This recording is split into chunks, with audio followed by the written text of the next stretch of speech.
La Revolución Mexicana fue un conflicto armado que se inició en México el 20 de noviembre de 1910. Los antecedentes del conflicto se remontan a la situación de México bajo la dictadura conocida como el Porfiriato. Porfirio Díaz ejerció el poder en el país de manera dictatorial desde 1876 hasta 1911. Durante esos 35 años, México experimentó un notable crecimiento económico y tuvo estabilidad política, pero estos logros se realizaron con altos costos económicos y sociales que pagaron los extractos menos favorecidos de la sociedad y la oposición política del régimen de Díaz. Las causas de la Revolución Mexicana fueron de carácter social, político y económico. Entre ellas se encuentran la nula libertad de expresión, la desigualdad social, la sobreexplotación laboral y muchas otras que condujeron al hartazgo del pueblo mexicano, lo que culminó con una serie de levantamientos armados y con el derrocamiento del régimen porfirista. La desigualdad social y la concentración de la riqueza es otro punto que causó la Revolución Mexicana. No existía la libertad política durante esos años. Despojó de tierras a los campesinos, creación de latifundios, no había libertad de expresión y la represión y uso de la fuerza que usaban los policías hacia los del pueblo. Entre las consecuencias de la Revolución Mexicana más destacables encontraremos la promulgación de una nueva constitución, el restablecimiento de ciertos derechos laborales, nuevas políticas agrarias, la recuperación de la libertad de culto o la nacionalización del petróleo. También encontraremos a continuación el derrocamiento de la dictadura, la promulgación de una nueva constitución, restablecimientos de los derechos laborales, libertad de culto, se creó una nueva reforma agraria, expansión de la educación, nacionalización del petróleo, exportación de los ferrocarriles y el desplazamiento de los pobladores. Francisco I. Madero promulga un plan revolucionario llamado el Plan de San Luis, donde se desconoce a Porfirio Díaz como presidente e incita a la población a levantarse en armas el 20 de noviembre. Bueno, el plan de San Luis consistía en un llamado al pueblo mexicano a levantarse en armas, considerado agotados los recursos legales, desconociendo la reelección de Díaz en el cargo, anulando las recientes elecciones y convocando nuevos comicios. Mientras tanto, Madero asumiría la presidencia provisional. Además, proclamaba el principio de la no reelección. Madero se comprometía a respetar las obligaciones gubernamentales contraídas antes de la revolución, a ser escrupuloso con el uso de los fondos públicos, así como también a restituir a los campesinos las tierras que les habían sido arrebatadas por los hacendados, por abuso de la ley de terrenos baldíos. La fecha para dar inicio al levantamiento fue designada para el 20 de noviembre de 1910 a las 6 de la tarde. El documento debería ser distribuido, mientras tanto, de forma discreta. Bueno, a continuación les leeré un poco de lo que venía escrito en ese plan. Conciudadanos, no vaciléis, pues un momento, tomad las armas, arrojad el poder a los usurpadores, recobrad vuestros derechos de hombre libre y recordad que nuestros antepasados nos legaron una herencia de gloria, que no podemos mancillar. Sed como ellos fueron, invencibles en la guerra, magninados en la victoria, sufragio efectivo, no reelección. Y esas fueron las palabras que el presidente Madero puso en el plan de San Luis.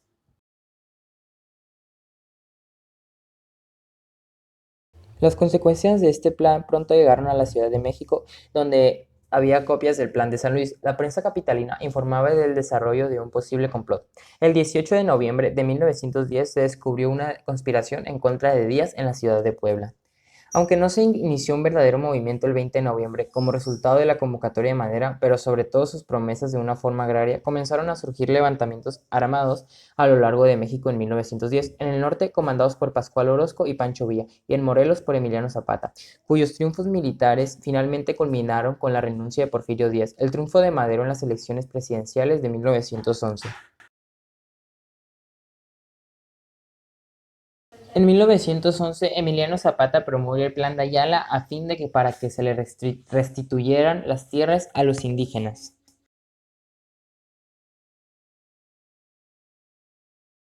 El Plan de Ayala se firmó el 28 de noviembre de 1911 y fue una promulgación política promulgada por el jefe revolucionario mexicano Emilio Zapata.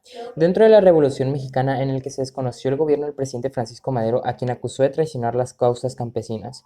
Además de coordinar la traición del más conciliador Madero, el Plan de Ayala expone los objetivos de la rebelión agraria a los zapatistas, restitución de las tierras usurpadas a los pueblos durante el porfiriato y el reparto agrario de parte de las tierras de los grandes hacendados previa indemnización.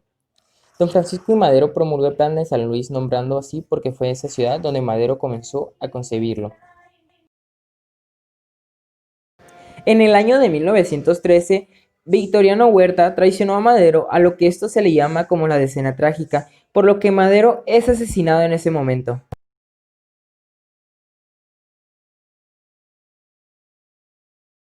En el año de 1915, Venustiano Carranza es nombrado como presidente de la República Mexicana.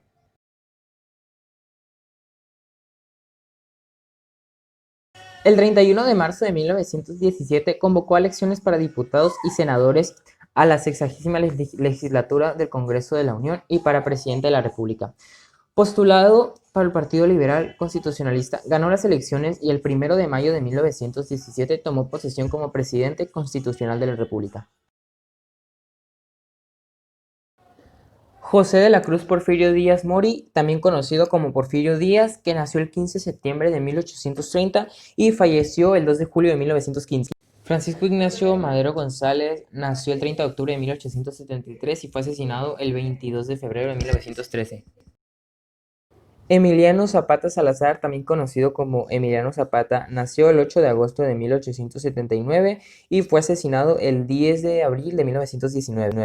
José Doroteo Arango Arámbula, mejor conocido como Pancho Villa o Francisco Villa, nació el 5 de junio de 1878 y fue asesinado el 20 de julio de 1923.